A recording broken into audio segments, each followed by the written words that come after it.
अगर आप सही दिशा में हैं तो चिंता मत कीजिए, बल्कि उस दिशा में चलते रहें।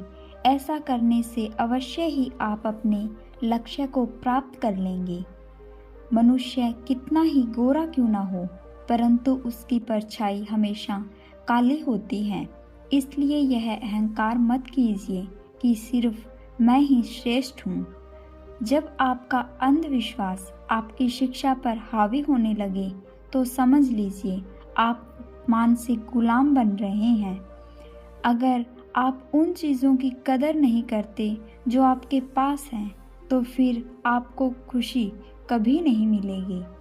प्रत्येक अनुभव हमें जीवन में कुछ न कुछ सिखाता है, इसलिए प्रत्येक अनुभव आवश्यक है, क्योंकि हर एक इंसान अपनी गलतियों से ही सीखता है। जीवन में सबसे अच्छा सबक आप यह सीख सकते हैं कि कैसे शांत रहना है। अपने जीवन में आलोचना और प्रशंसा दोनों को स्वीकार करें, क्योंकि एक फूल तभी बेहतरीन ढंग से उगता है जब उसे बारिश और धूप दोनों मिलते हैं। सच्चाई को अपनी जमीन बनाएं, सच्चाई को अपना घर बनाएं, क्योंकि दुनिया में इससे बड़ा कोई घर नहीं है। यदि मनुष्य शुद्ध जीवन जीते हैं तो कोई भी चीज़ उसे नष्ट नहीं कर सकती। आपका काम है अपनी पसंद के काम को खोजना। अपनी पसंद के काम को खोजें और जब वह मिल जाए तो खुद को उस काम में पूरी तरह से लगा दें। यही सफलता का मार्ग है। आपके बड़े से बड़ा दुश्मन भी आपको उतना नुकसान नहीं पहुंचाता जितना नुकसान आपके अनियंत्रित विचार आपको पहुंचाते हैं।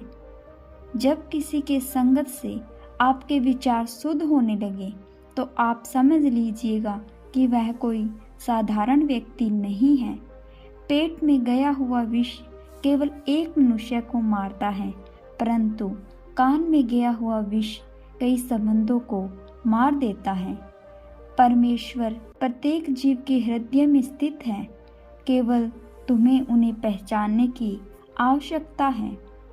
आर्थिक स्थिति कितनी भी अच्छी क्यों ना हो, लेकिन जीवन का आनंद लेने के लिए मानसिक स्थिति का अच्छा होना आवश्यक है।